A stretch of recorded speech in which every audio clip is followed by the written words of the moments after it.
Dudi untuk tahun ini mungkin ada target apa sih yang pengen dicapai dari Mas Dudi? Mungkin dari sisi kayak mau hafalan lagi Al-Qur'annya, maksudnya mau khatam Al-Qur'an atau apa gitu, mungkin target yang ingin dilakukan.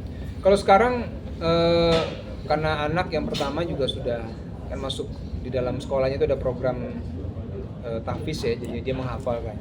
Nah, itu. Paling target saya sekarang adalah memotivasi Rendra ini supaya dia tetap semangat dalam menghafal.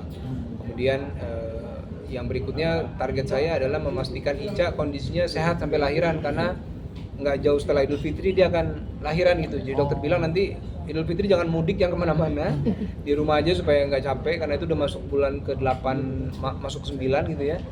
Jadi ya saya juga harus selalu standby. Ya insya Allah mudah-mudahan lancar. Kalau anak udah mulai puasanya udah mulai full. Sudah dari tahun lalu ya. Ya walaupun ada beberapa bolong juga gitu ya. Terutama Malik yang masih kemarin kan tahun lalu dia masih TK ya. Tapi ada dia berapa hari sampai full gitu ya. Kita kasih semangat, beli dia hadiah, kasih insentif lah. Pokoknya kalau nanti bisa full, ayah beliin ini gitu. Tapi seneng banget. Kalau tahun ini udah kayak gimana semangatnya, udah mulai bilang ayah. Dari dia tahu saya syuting buat Ramadan, ya udah nanya, ayah kapan kita sahur ya? Gitu. Kapan kita puasa ini? Ada yang nunggu gitu. Jadi hype-nya udah mulai berasa lah di rumah. Hype untuk tapi emang selalu memberikan reward tiap puasa gitu ke anak-anak. Iya. Kalau dia full ya,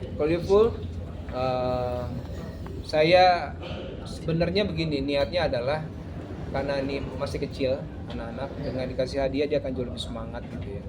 Tapi dia juga bisa merasakan manfaat buat dirinya sendiri.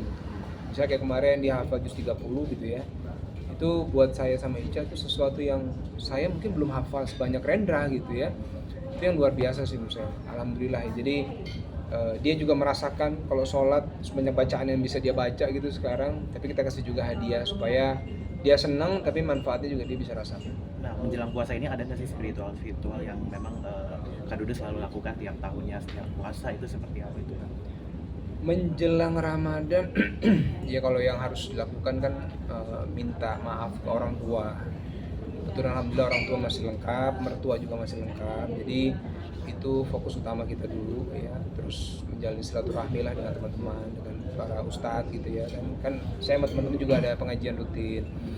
Terus ya selebihnya menyiapkan diri lah, menyiapkan mental, karena puasa kan juga butuh fisik yang kuat, makna yang harus didalami gitu ya, karena supaya nggak lewat begitu aja, tapi harus ada yang diisi lah. Mas ini kan anak-anak udah terbiasa puasa ya, tapi kalau bangun sahur masih drama nggak sih, masih susah dibangunin?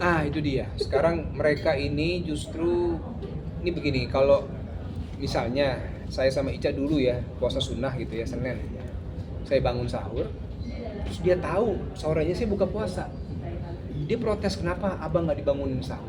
Nah terus saya bilang, oh abang mau juga? Mau ayah. Kalau abang ngantuk gimana? Tarik aja kaki abang supaya abang bangun katanya. Oh ya udah. Tapi bener, saya bangunin jam 4:05 lah, kan subuh kan jam 4:30-an kan. Saya bangunin, langsung bangun gitu, makan, sahur, puasa dia semangat gitu. Bahkan ya walaupun ada kadang-kadang setengah hari gitu ya, sampai jam 12. Tapi paling enggak buat saya semangat menuju Ramadannya udah terbentuk gitu.